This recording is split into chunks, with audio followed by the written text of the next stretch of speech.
why Turkey is being targeted and framed today, and what could be the possible implications for it. And I don't know. Let's see how this being engineered against Turkey and how, if it is politically motivated, and the repercussions. And I would request Senator Mushahid Hussain Sayyid, Chairman, Senate Standing Committee on Foreign Affairs, Pakistan, please kick off the webinar with your guidance.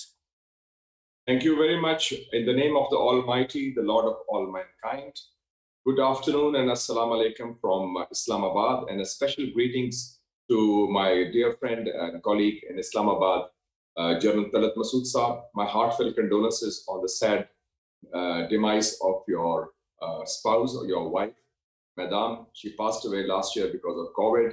And I also want to welcome Dr. Ahmed from the ORSAM Institute, and also extend our condolences on the deaths in Turkey due to coronavirus pandemic. It's a common issue of humanity, and we are trying to face it collectively, all those who are facing the scourge, which is almost all of mankind.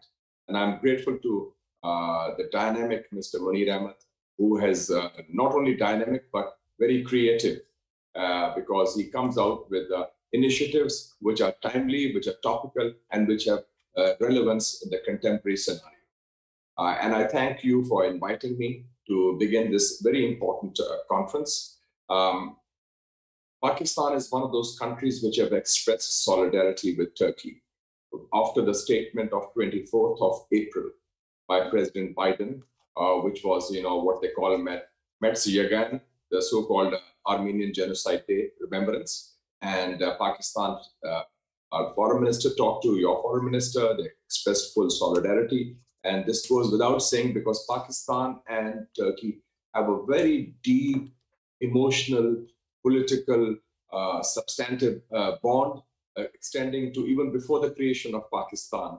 So we have a special relationship with Turkey. And this special relationship is also demonstrated recently during the Armenian aggression against Azerbaijan, where Pakistan and Turkey, two brotherly countries, because as they say in Turkish, Kardesh, brothers, we stood by our friends in Azerbaijan. We ensured the victory of Azerbaijan over Armenia, which was a victory of right over wrong, because Armenia is the aggressor. As you know, Nagorno-Karabakh is occupied by Armenia, which is part of Azerbaijan.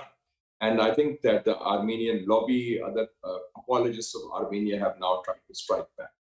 My basic contention on this issue is three aspects are very key. Number one, it is politically motivated. Number two, there is the issue of legality. It's dubious legality, because under the United Nations Charter, there is the UN Convention on Genocide also, and this does not meet that standard. And number three, there are double standards. So let me go the 3 points one by one. President Biden, when he was contesting the elections for the American presidency last year, had conveyed that he would accept or recognize what is called this so-called Armenian genocide.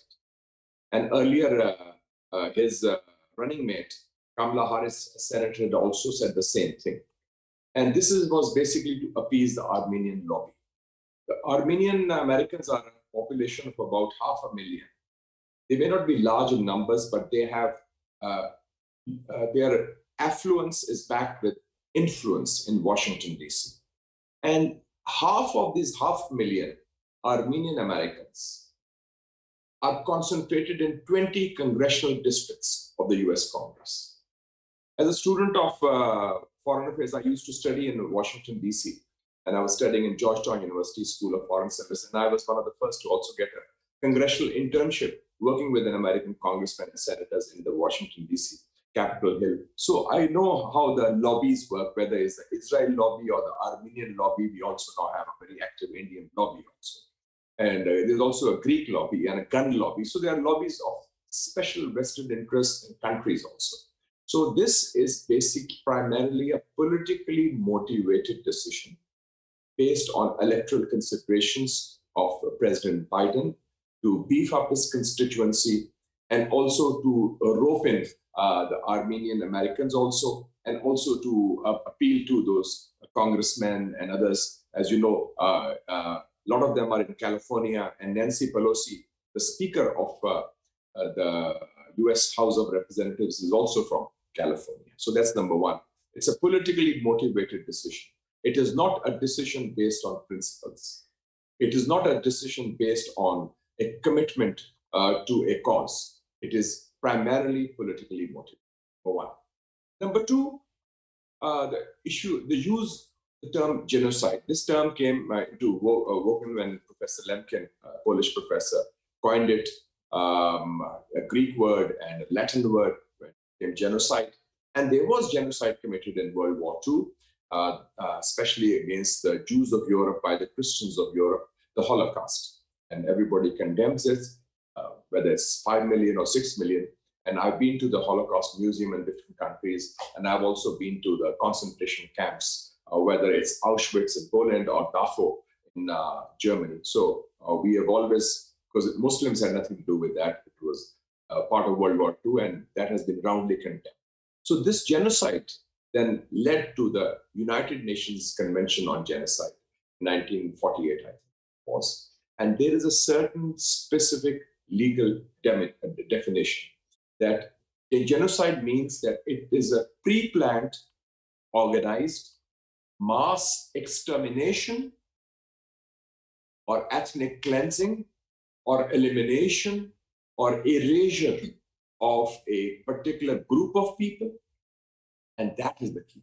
That it has to be a pre-planned, organized thing. Like the Holocaust was planned, and they had lists. They had very clear that extermination of Jews who were all living in Europe or in Germany. And Europe was then occupied, most of Europe was occupied by Nazi Germany. So this announcement by President Biden, stricto sensu, under international law and the United Nations Charter, does not meet the specific requirements of the definition of genocide as enunciated, as formulated, as stated in the United Nations Charter and the UN Convention on Genocide. So since it's politically motivated, it is not based on that element, because that kind of genocide did not take place. That there was an organized, pre-planned mass extermination of a group of people. Yes, in the World War I, there were a lot of things happening on all sides. Yes, they also suffered. Armenian people also suffered. Turkish people also suffered. Other people also suffered. We lost from India, the Indian, 1 million men under arms World War I, because they were part of the British Empire and the army. So this is the second point. The third point is what Mr. Munir also alluded to: double standards. You see, we can't cherry pick when it comes to genocide. We can't cherry pick when it comes to principled issues. We can't pick and choose based on political preferences or an ideological perspective or a cultural perspective. Perhaps if you're Europe, you look at the world through Western eyes, and you don't see the third world or the people of color who have suffered. And Mr. Munir also had mentioned about Rwanda, for example. He had mentioned about Kashmir also. And he had mentioned the Rohingya people. Of course, the case is already in the ICJ. And let me just briefly mention some of these things. For example, I think President Erdogan, when he responded to President Biden's formulation, he said, we won't speak about the Native Americans, how they were exterminated when the European settlers came into what is now the United States of America, or what was then North America, after Christopher Columbus had discovered this continent. So that is one, it is a part of American history, the ethnic cleansing of the American Indian or the Native American population. And we won't also go into Black Lives Matter, because that has been happening, discrimination or the crimes. But has there been any US apology to Japan for what happened in World War II in Hiroshima and Nagasaki? After Japan had already militarily lost the war, it became a laboratory a testing ground for dropping 2 nuclear bombs, the worst bombs, the most lethal, dangerous bombs of their period. 6th of August in Hiroshima, 9th of August, 1945 in Nagasaki. And on 15th August, Japan surrendered.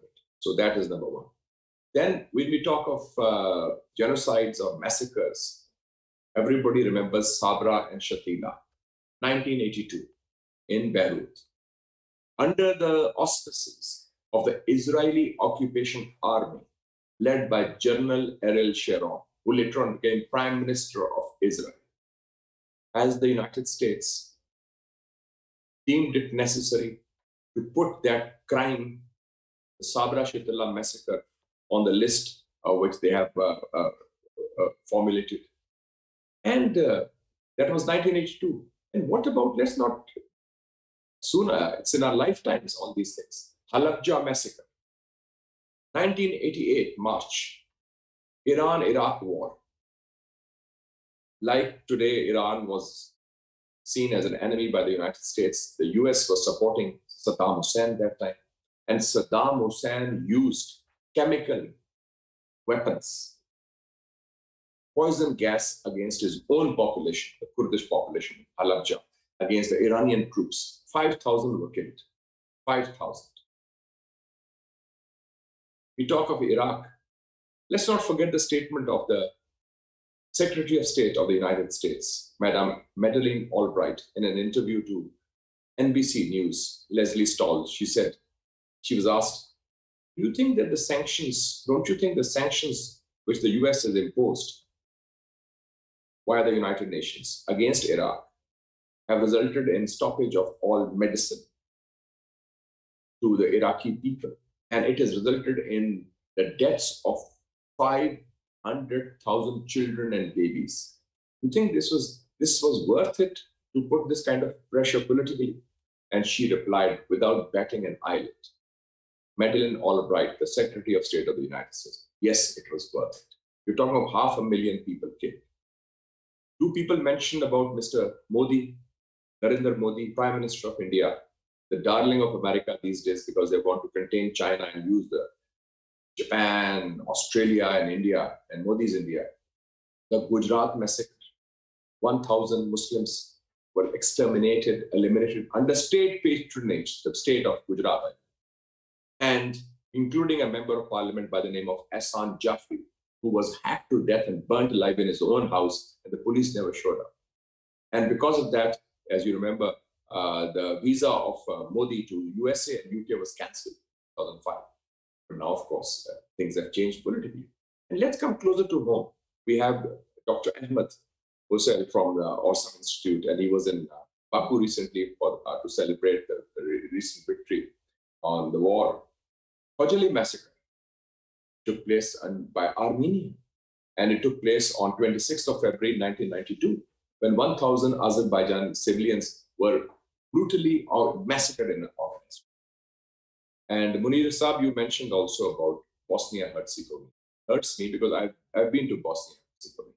I went there in December, Christmas of 1993, and I went there with Prime Minister Nawaz Sharif. And Pakistan is proud of the fact we were the first country to support the struggle of the Bosnian people for self-determination. And because of efforts of Pakistan and Turkey and other countries, Bosnia-Herzegovina is an independent country. But in July 1995, there's a town called Srebrenica. 5,000 were, or 10,000, the figures is still being talked about. Some people say exactly 8,392 or whatever. They were massacred. Under the watch of Dutch peacekeepers belonging to the United Nations peacekeeping forces. Systematically, the men were separated from the women, and then they were shot and killed. Of course, those who committed those crimes have been brought to justice, The Hague, at the International Criminal Court, and even Milosevic died in prison. But these are crimes which have been there. And don't forget that in the 80s and 90s, 31 Turkish diplomats were killed by Armenian terrorists in the different countries. They used to gun them down. So I think Turkey's position is very fair. They say, you have a charge, and you should come out let's have a joint history commission. Let's come out with that. And this is also, Pakistan has also suffered. In 1971, we were accused of eliminating 3 million people in erstwhile East Pakistan. Please read the book by Sharmila Bose, Dead Reckoning. And she is an Indian writer from Bengal, and she's mentioned the facts. Yes, crimes were committed, mistakes were committed, a lot of people were killed, but let's get the facts right. And I think the facts are sacrosanct. And we feel that this issue is being politicized to penalize Turkey for Turkey's independent foreign policy, Turkey's stand on principled issues. We are proud of our relationship with Turkey. Turkey has stood by the people of Kashmir, occupied Kashmir. President Erdogan spoke about it. They've stood by the people of Rohingya. They've stood by the people of Palestine. They've stood by all oppressed people. And I was very proud of the fact that when the attempted coup against the democratically elected government of President Erdogan failed in 2016, we were the first to give us a resolution of solidarity and support in Pakistan's parliament and the Senate of Pakistan and the National Assembly. And then I was privileged to be the leader of the delegation from all parties, about 10, 11 parties. And we went to see the President of Turkey and the Speaker of the National Assembly to express our solidarity. And we had a great visit there. So we stand with Turkey on this issue because we cannot accept double standards. We reject double standards, and we reject notions that ignore the facts. And we feel that facts are sacrosanct, and we hope that Turkey's demand for a joint history commission will be accepted so that fact can be sifted from fiction. Thank you so much. It's been a pleasure to be here, and I look forward to hearing my other colleagues, General Talat Masood from Pakistan and Dr. Ahmed from Turkey for today's session. Thank you so much. Thank you very much, Senator Mushahid Hussain Sayyid, for your wonderful deliberation in these and putting the matter into the historic context. Thank you. Definitely, if we have more questions, I hope you will be with us. Now, I would request Lieutenant General Retired Talat Masood for your comments initially, and then if we have questions, then definitely asking. We are receiving some questions from audience as well. Please, General Sir, go ahead. Good. Thank you very much. I think the way how comprehensively Senator Hussain has really covered the subject, I think the picture has become very clear, and that the level of prejudice that stands against the Turks is so prominent and so very well projected in the sense that they have really selected him for the independent positions that Turkey has taken on many issues that has been a sore point with the European Union and with the Western world. So I think that is fundamentally the point, because raising something which is over 100 years old and trying to sort of punish Turkey for that, or to sort of demean Turkey for that, is totally unacceptable. And also not allowing Turkey to express its viewpoint in the European Union, so that a counterpoint could have really made things much more explainable to the general world. But there is so much of prejudice. I would also go along and say that there is such a general prejudice against the Muslim world today, which manifests itself in many forms. And we in Pakistan are experiencing it even today. The way that the European Union has reacted to Pakistan's condemnation of what France was doing as far as Islam was concerned, and was keeping a sort of a blind eye to the happenings or the provocations to the Muslim world or to Islam as a religion, were completely being ignored. And when this was pointed out, or there were demonstrations in Pakistan, they were misconstrued, and such a strong resolution came from the European Union. So it only shows the distinct sort of a behavior of the European Union towards how they treat the Muslim, what sort of prejudice there is, and they are blind to that, but at the same time take up those issues which are about 100 years old to sort of liven up their dislike or hatred for a certain country or Muslims at large. So I think we also have to understand that in order to enable ourselves to stand up to these European pressures, we have to build, the Muslim nations have to build themselves in such a way that they are far more independent and that people are far more educated, their economies are more self-reliant, they're politically more stable, they have a much greater influence in the world and not rely on the West or other countries, Russia or China, to the extent that we do. If we really develop ourselves internally and put up a strong face, both at the individual national level or collectively, then only I think our voice will be heard and we will be able to counter this propaganda. I think it's extremely important, and in a way, it's a lesson for us. And also, there is a need for unity amongst the Muslim world to counter such like threats, both psychological, political, and also the internal threats, and also the comparisons that are made by the Western world.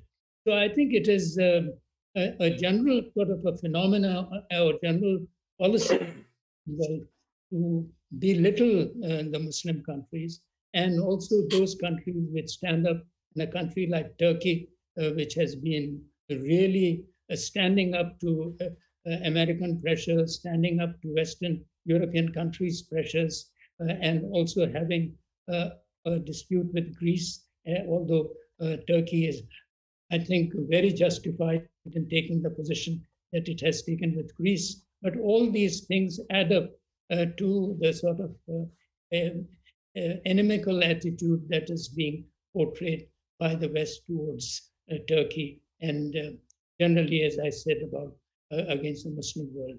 And so I think there is a responsibility on our part to counter that, because it would not be only wise to just complain, because we know that it is our weakness that they are exploiting. So we have to build our strength and also show far greater unity.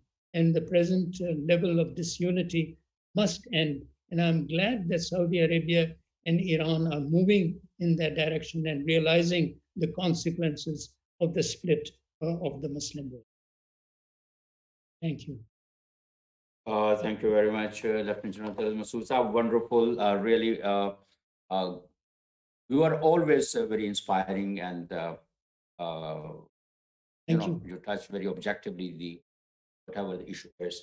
And now, I just want to share, Mushahid sir, just one thing I want to share with you and General Saab and Professor Ahmed, that I contacted several European scholars as well, and some in the region as well.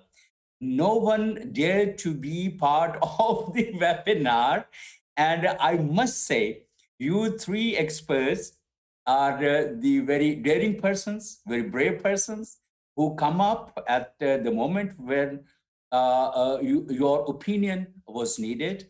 And it's very well, Mushahid sir, you also wonderfully elaborated, and General Saab also.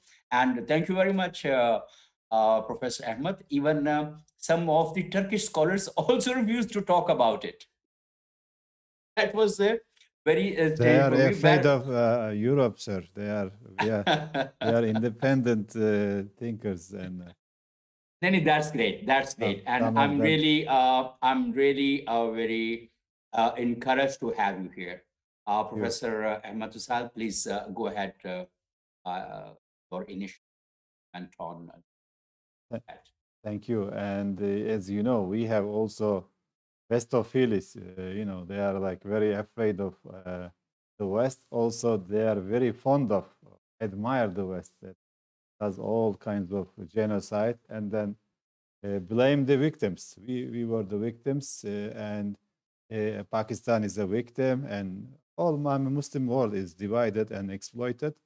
But we are blamed for their mistakes, and why we cannot convince Americans and Britain or Europeans, they are the ones that provoked the Armenians.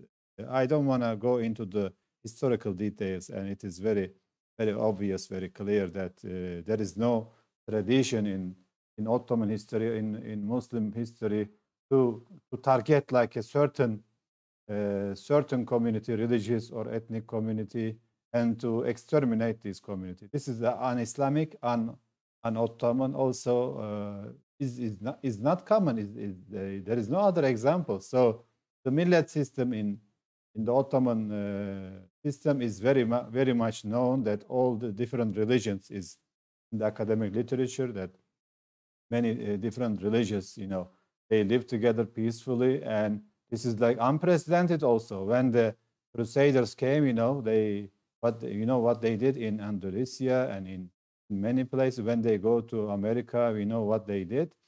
And at the end, we are, we, in Turkish, we say our forehead is pak, mean it's like clean. So, I mean, but why? What happened? Because when the British, actually, it's very much related to the Middle East and to the Indian subcontinent, which is Pakistan is part of it. Because when the British colonized the Indian subcontinent, they need a direct route to India, and they used Egypt as a gateway, as a cross or shorter way to you actually. So after they invaded Egypt, this is like a historical also interpretation. They changed their policy. Before that, they were trying to support Ottoman Empire as a buffer zone against Russia. But after they get what they want, they invaded Indian subcontinent, and then they invaded Egypt in 1882. Then they shift their foreign policy toward dismantling or destroying the Ottoman Empire. So they used Armenians as the major tool, but they also used other tools, anything that they can get to provoke the minorities, to provoke Arab nationalists, to provoke even the Arab Caliphate supporters, some, like Sharif Hussain and others who think that Caliphate should be from Arabs, And even Ittihad Taraqi, which caused the headache that toppled the Sultan Abdul Hamid, they supported that. I studied in Egypt. I did research, and I found all these evidences that they provided propaganda machine and all this. And there is a book by those who read Arabic. One of the Egyptian intellectual, Mustafa Kamil, he wrote on al-mas'ala al-sharqiyya, the Eastern question, which means East for them was that time the Ottoman Empire. So they were asking, what should we do with the East? Which East means like Ottoman Empire. Then when Ottoman Empire collapsed, it became the Middle East, because you have Far East, which is India and Pakistan and China.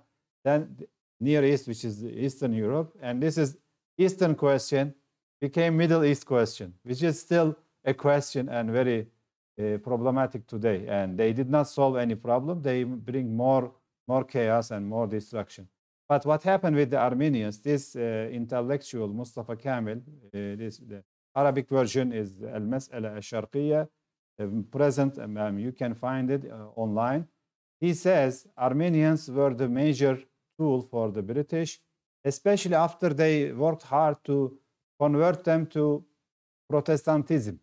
That's interesting, because earlier provocations and rebellions and terror attacks by the Armenians came from Protestant Armenians, where the American and British schools, they were operating actively, which is Robert College and all this. So, I mean, the book is very interesting and very much giving the perspective to understand what happened that time and what happened even today. So he warned Armenians six years before the Ottoman, I mean, before the First World War. He said, and we pretty much appreciate the Pakistani and Indian and other Muslims supporting the Ottoman Empire during the First World War. You know, even though British used you as a soldier in their empire, we don't forget the support. And I always say this is like a financial support. You know, wars depend on money also, financing your weapons or bullets. You know, if you cannot find bullet, you can fall prey to the colonizer or to the enemy. And these supports were very much instrumental even after the Atatürk time. This is, I mean, very much appreciated. I even suggested we need to the government publicly, of course. Officially, we said, you know, they even found a bank with the money coming from Indian subcontinent. I said, this bank is very, very big now. With the extra money that came from Pakistan and India and Bangladesh, all these brothers. And I am offering that there should be a special fund for scholarship as a payback, as a appreciation. I'm still repeating this, but I mean, we are very appreciative of you know, our brotherly support. And without money, you can fall a prey, and you can be like destroyed like others.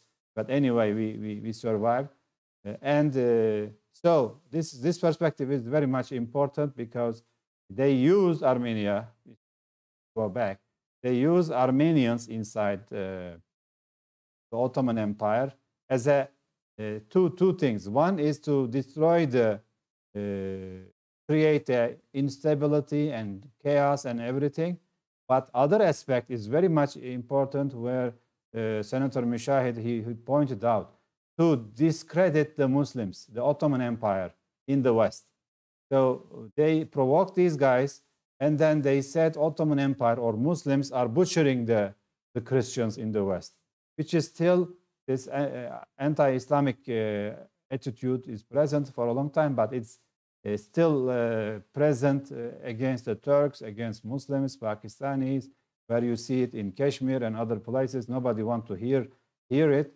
And also, they with the Turkish government also, when you get independent and you know you go your own way, you choose your own decisions. They don't like it. They are used to having Turkey as always saying yes sir, yes sir. Now Turkey is not saying yes sir. So when the Protestant Armenians first rebelled, then joined them the Orthodox, which were like very loyal. They found very good positions in the Ottoman state, in the bureaucracy. They dealt with the business, and they had very good, rich population, despite the poverty of Muslims and Turkish population maybe. And they also attacked in the eastern Turkey. They attacked the Kurdish communities, and they say there are. I'm a sociologist also, but I am pretty much into Middle Eastern affairs now. I'm a sociologist. You need to, any action, you need to find the outcome. They say there are genocides, there are like mass killings and stuff. I mean, any genocide, you should have mass graves. And Turkey said, please come and see what happened. And, we have researched everything, and they cannot spot this place, 100 people were buried from them. They cannot show that. But any mass graves that are found, you can tell from the way they are buried. You can tell if it is a Muslim grave or non-Muslim grave. And all of the mass graves were found were Muslim mass graves. So the logic is the opposite, but it is always they use the logic in the opposite direction. And we cannot convince. Of course, we should try hard to convince the Western public opinion and scholarly knowledge and everything, but we cannot convince the culprits, the responsible people. There are countries like Britain and America. We cannot convince them that we did not do it, because they are the one they know who did it, and they know how it happened. They know what they meant and what they are targeting. So we don't worry about them, but of course we do our best to convince international community and right-minded people, or insaf in Turkish, or in Arabic we say, there should be like some people with insaf, or kind of wise and righteous people, that we don't have anything, even like in any genocide, like Hitler, they had a like very much hatred against Jews, which is like very public, and the Muslims don't carry that. Still today, we don't carry like a hatred toward Armenians or Greeks, but we see the opposite. They always, one eye is in Turkey. They see anything anything good happen to Turkey, they see this is like bad for them. We don't see like that. We are happy, and Muslims also, and I know Pakistan is the same. We don't dive, or we don't get stuck in the past. We normally, we believe in Allah, we believe in Qadar, we believe in the destiny. We want to move forward. We don't want to victimize ourselves for a long time. But one question I should mention also, the diaspora, Armenian diaspora, is doing all these provocations for themselves. Why? Because they are losing. They are a minority in Europe. They are a minority in US. And as I said, most of them also Protestant Armenians, etc. The Catholics go to France, and they are mixing with the native population. So they are being assimilated in the West, okay, in America and in Europe. So to prevent this, the only thing in their hand is like Armenian genocide claim. So they are doing this. They are provoking the Armenians. Even the Armenians in Armenia are suffering from that, because they want to make peace with, and some of them at least, with Turkey and Azerbaijan, and live a normal life. But they give, money, and they dominate the domestic politics in Armenia also. They close all the doors for communication and dialogue and other things. And they even have a claim on Turkish Eastern provinces. Like you have Kashmir, problem. The Armenians, they have eyes on the Ararat mountain. They say in the constitution, and Azerbaijani president said, they have this dilemma. I mean, this perspective, or these ambitions to divide Turkey. And I visited Karabakh also. They are very appreciative of the Azerbaijani support, and both diplomatic and popular support for the Karabakh reconquest. I think it is a fetih. It's very obvious fetih, because you recover Muslim territories from non-Muslims, and it is very obvious victory and fetih.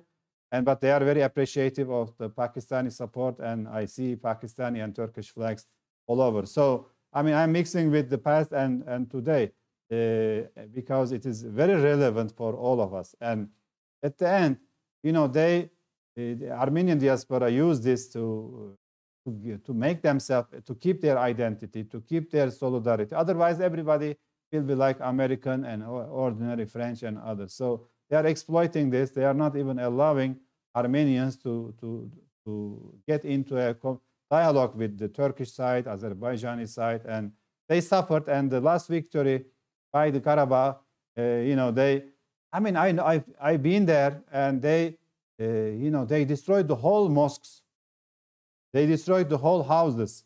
They sold the windows and stuff. They didn't even have enough population to populate these territories. Honestly, in Karabakh, they did not have enough people to run these places like villages, etc. It was empty, and they claim this is theirs, and they claim they want to take eastern part of Turkey. So I think the Karabakh victory, with their courage, Turkey's support, Pakistani support, it became a good slap on their face for the Armenians. And so then America, during that time, because Pakistan also legally and humanly are in just cause, America couldn't say anything. And some Azerbaijani scholars, they were complaining America didn't support us. I told them, are you serious? I mean, America, if they are gonna support, or if they are gonna say anything, they will say bad. I mean,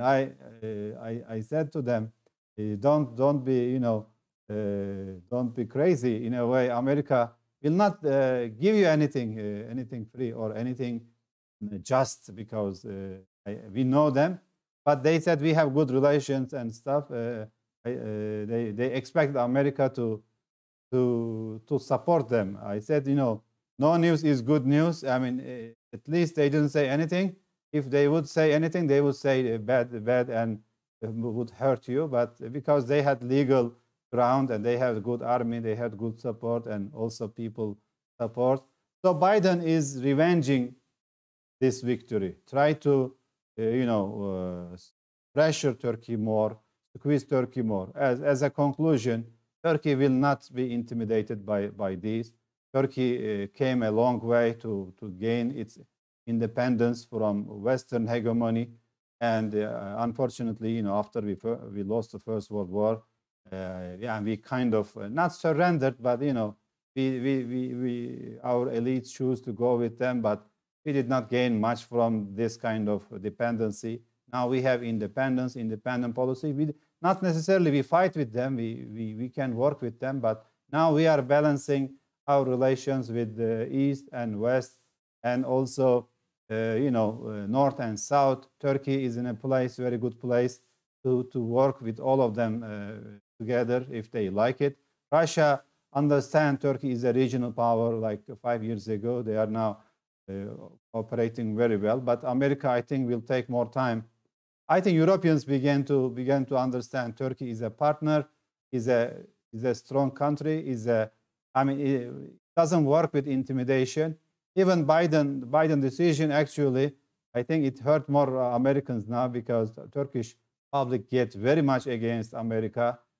Some people like, you mentioned, as Munir, that, some scholars maybe Western-minded, but, they even realize that America doesn't want or doesn't wish good things for Turkey. So at the end, we know their voices are becoming weaker, and Turkish people are, alhamdulillah, we gain our confidence back, and we honestly we want peace in the region, but we want equal and fair treatment, not be intimidated.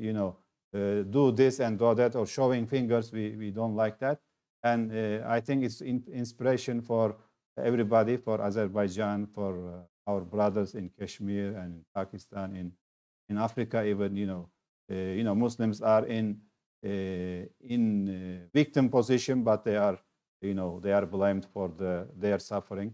And this is one example. I don't want to take too long, but who is America that they want to show who is right, who is wrong in history? As Senator Mushahid mentioned, America has even his own massacres. How many people died in Iraq? How many people died? He mentioned the fighting, the 500,000 children. The American journalist asking, 500,000 children died. She says, even this is bigger than Hiroshima victims. She said, Albright said, this was worth it. This is like a shameless attitude that, killing children, even without war.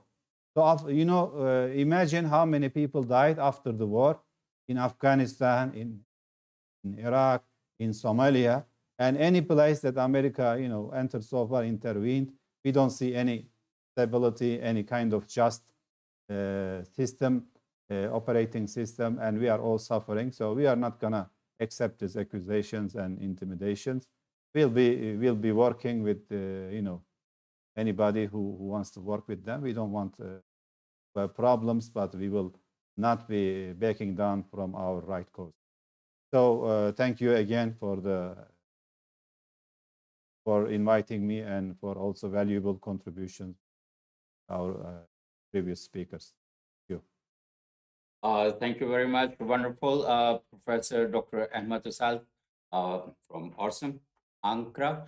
And I'm grateful for your wonderful deliberations. And now, before I move to the second round of questions, Nasir Gilani, the former Chief of Water and Development with Planning Commission of Pakistan, has raised a hand to ask a question. Gilani Sahab, do you have any question? Please ask. Gilani Sahab, okay, please. Assalamu alaikum. I'm very thankful to Your Honor and Professor Ahmed. My submission is only two suggestions. One is a counter narrative. I understand this is a false narrative being promoted by vested interest from US and West, and they are using some culprit Armenians and some innocent Armenians and making a case which is a false case. But what we need is a counter narrative. For example, in Bangladesh, there was a lot of stories that thousands and millions of women raped and killed. And once another story was written by a professor, a book was published. So I suggest that a book should be published on the facts as a counter narrative, and a short story video film also should be produced on that. This can help a lot in a counter narrative. And also we have to tell our own people that this is a false propaganda and we do not believe in that. Thank you. Okay, thank you very much, Nasir Gilani Sahab. This was Mushahid Hussain Sayyid Sahab. ये नहीं, मैं इसी पे आपसे बात करना चाह रहा था. Mushahid Hussain Sayyid Sahab, the same question I was coming up to you with was like, what could be the mechanisms of developing a counter narrative against this standoff? This was my question. Yeah. Thank you so much. And I think I'm very grateful to Nasir Gilani Sahab for a very relevant question. And my dear brother from Turkey, Dr. Ahmed Uysal, very clearly put the context, and also Jalal Sahab, of course. I think that when we talk about counter narrative, I'm sorry to say, Muslims or Muslim regimes, there is a very wide gap, a yawning chasm, if you will, between the Muslim street and the Muslim elite. And it is our failure. We have money, we have affluence without influence. You see the Arabs, you see the billionaires, they can buy billion-dollar paintings, they have billion-dollar yachts, billion-dollar residences in London or all the Paris or wherever they have these big mansions. But in this battle of ideas, we are at the receiving end. Let me give you one example as a Pakistani. Pakistan itself suffered after the creation of Pakistan because the narrative was stolen by India, especially Pandit Jawaharlal Nehru, who was a great charmer and who charmed the West with his style and everything. Today, after so many years, there's vindication. In India, you could not even appreciate or praise the Qaid-e-Azam Muhammad Ali Jinnah. You would lose your job. Advani did it in Pakistan. He lost his job. It was almost a crime. In Pakistan, we can even talk of positively of Mr. Gandhi, Mr. Nehru, other Indian leaders, because we have to be honest and fair. So this, I think, has been a problem, that it is a failure, and I put it to our lack of competence. The Urdu word is nalaiki, but I would say incompetence, and also the failure to fashion together that narrative. For example, on the Armenian issue, this is an issue which is a collective issue for the OIC. Why can't the OIC have a history archives department which can set the record straight, which can have professors, people who, and we have some of the brightest women and men in the Muslim countries, in other countries, in the diaspora. There was talk of that. So I think we should do that. And I remember as a student, I went to AIPAC, AIPAC, American Israel Public Affairs Committee. I was doing a research on the Jewish lobby and American foreign policy. I asked them, I said, today, if somebody issues a statement, how long will it take you to respond? That gentleman said, we can produce a good research paper, and this is 30 years ago. We can produce a good research paper in 4 hours. In 4 hours to respond, to rebut, to retaliate. So this is, I think, the battle of ideas we have been losing because of our own failure. And I think we have to put it together. There was a good idea given by President Erdogan along with our Prime Minister and the Prime Minister of Malaysia 2 years ago, but then it was, I think, undermined or sabotaged. What happened? That we should have a common narrative through the media. And you remember there was a conference in Kuala Lumpur, but Pakistan backed off under pressure. But President Erdogan and Prime Minister Mahathir were in that. So I think that effort has to be made and it has to be redone. And I feel that in the United States of America, in my view, there is a certain receptivity. America is all about lobbies. There's also a law there called the Foreign Agents Registration Act. Anybody who works for a foreign country can register as a foreign agent legally. So I think that it's a marketplace for ideas, for selling your products, products meaning your countries, your or whatever issue you're selling. We should do that. And I think we should be more organized. And to our Turkish brother, they have TRT World, mashallah. I listen to that. They have good programs. I think the time has come to put it together because we can always be cribbing and whining. Oh, they're doing this. We know that. And I think General Talat Masood hit the nail on the head about Muslims and about EU. When I met President Erdogan, when I was leading the delegation, the meeting was supposed to be for half an hour. It went on for 90 minutes. And I said, President Erdogan, we became good friends. I said, I want to tell you a couple of things. He said, please, his cabinet was there also, and my team was there. I said, the highest paid person in Hollywood is the idea man or idea woman. And they give you ideas and then listen. I said, I just want to say two things. Number one, Mr. President, don't waste your time in the EU. The European Union is a Christian club. They will never accept Turkey, not because of any so-called technical reasons or economy, because you are Muslim. And secondly, I said, you should make good friends with two leaders in the world. He said, which ones? I said, President Putin of Russia and President Xi Jinping. He didn't say about Putin. He said, why Xi Jinping? I said, Pakistan is your best friend. And China is our best friend also. So, and we are having the China-Pakistan Economic Corridor as part of the Belt and Road Initiative. And it starts from Gwadar and goes to Gilgit into Xinjiang, where majority of people speak the Turkish language, Uyghurs. So, and then he also expressed interest in the Belt and Road Initiative. I think the sum total of what I want to say is that we have to put our minds and thoughts together. And Dr. Ahmad, I would say that forget the governments. Governments are too busy trying to survive and do other things. Look at General Talat Masood. He is a thinking general, and I've known him for the last 3 decades, and he's ageless and full of vitality, with fire in his belly always. And we have from London, Hamza Azhar Salam, who runs he's the editor of the Pakistan Dailies, which is the leading blogging blogger from the diaspora, as well as from Lahore to London. I would say that he's dominating in the ideas. So I think let's put these, Munir Sahib, yourself also, you are also on the core team, and others I'm sure who would be listening or participating. The think tanks can do it. And it's a battle of ideas. It doesn't cost money. Money, yes, to some extent, but mostly it's about putting the minds together and organizing this. So I think that ORSAM Institute should take the initiative. We are ready to respond, and Munir Sahib has given a platform today on a very important issue because it links up with Kashmir, it links up with Rohingya, it links up with Palestine. All of us separately or together will face these issues sooner or later.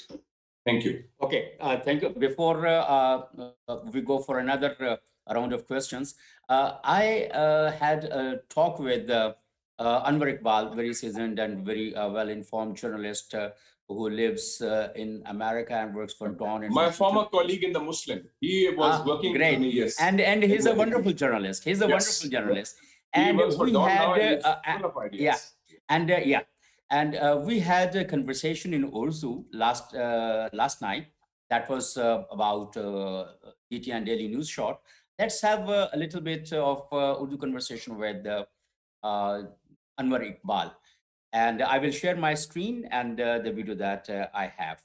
And then I will a little bit translate it. Please translate for Dr. Ahmed what you're saying. Urdu is a Turkish word. Urdu is a Turkish word, but still translate it. Fine, but let's have Anwar Iqbal's point. Dr. Munir, let me just one sentence. If we lived 100 years ago, we would understand each other. Ottoman intellectuals, Pakistan, they would understand each other. But correct. Today a little bit difficult, yes. The times have changed. But the language of heart is there, so we understand each other. Absolutely. Anwar Iqbal साहब क्यों yes Anwar Iqbal join किया है अनवर इकबाल साहब senior journalist Washington से और आप जानते हैं कि 24 अप्रैल को अमेरिकी सदर जो बाइडेन ने एक बयान दिया जिसमें उन्होंने कहा कि आर्मीनिया की जेनोसाइड हुई थी 1915 में ऑटोमन एम्पायर जब वर्ल्ड वॉर 1 हो रही थी तो तुर्की जब लड़ रहा था रूस के खिलाफ, तो उसके अंदर बहुत सारे आर्मीनियन भी मारे गए थे और ऑटोमन एम्पायर के जो सिपाही थे उनका भी बहुत नुकसान हुआ था। लेकिन 105 साल के बाद, 106 साल के बाद जो है सदर बाइडेन को ये आर्मीनियंस की क्या जरूरत पेश आई, इसके ऊपर हम बात करेंगे। अनवर इकबाल साहब, ये इस बयान देने की 106 साल के बाद क्या जरूरत पेश आ गई? असल में मुनीर साहब, बिस्मिल्लाहिर्रहमानिर्रहीम, बात ये है कि हम दो जन्म साथी हैं और हमें जाहिर है हमारा पोजीशन है, हमारी रिक्वायरमेंट है पोजीशन की कि हम हेडलाइन से फोकस करते हैं, ये चीजें हो जाती हैं, फिर पता चलता है बड़ी खबर आ गई, बड़ी खबर। लेकिन अंदर अंदर जो से कहते हैं ना, जो वेव्स होती हैं अंदर जो चल रही होती है, अंडर करंट्स जो है, अंडर करंट्स पे हमारी नजर नहीं होती। तो this has been a constant issue in the United States. I mean America में जो आर्मीनियन कम्युनिटी है वो बहुत मजबूत है, उनके कांग्रेसमैन हैं, उनके सेनेटर्स हैं, उनके एडमिनिस्ट्रेशन में लोग बैठे हुए हैं, उनके फौज में लोग हैं, उनकी सैये में लोग हैं, उनकी एक हैसियत है क्रिश्चियन, वाइट क्रिश्चियन कम्युनिटी के तौर पे अमेरिका में। फिर अमेरिका के ताल्लुकात हैं आर्मीनिया से, आर्मीनिया के मामला में अमेरिका इन्वॉल्व रहा है, मदद करता रहा है। तो एक बड़ा तवील ये मुतालबा अमेरिका में कभी खत्म नहीं हुआ, जिससे यूरोप में भी नहीं हुआ, यूरोप के कई ममालिक इसको रिकॉग्नाइज करते हैं जेनोसाइड, उसी तरह वहां भी, यहाँ भी इसको मुतालबा था कि इसको एज ए जेनोसाइड रिकॉग्नाइज किया जाए। अच्छा, फिर आपको पता है कि यूरोप के जो लोग हैं, जो अमेरिका के लोग हैं, वो भी यूरोप से आए हैं, उनकी हिस्ट्री है ऑटोमन एम्पायर के हवाले से, और ऑटोमन एम्पायर को यूरोप में अच्छी नजरों से कभी भी नहीं देखा गया, क्योंकि उन्होंने यूरोप पे, जिससे ज्यादा यूरोप में ऑस्ट्रेलिया तक उनकी हुकूमत थी, और उसकी रिजेंटमेंट आज तक मौजूद है।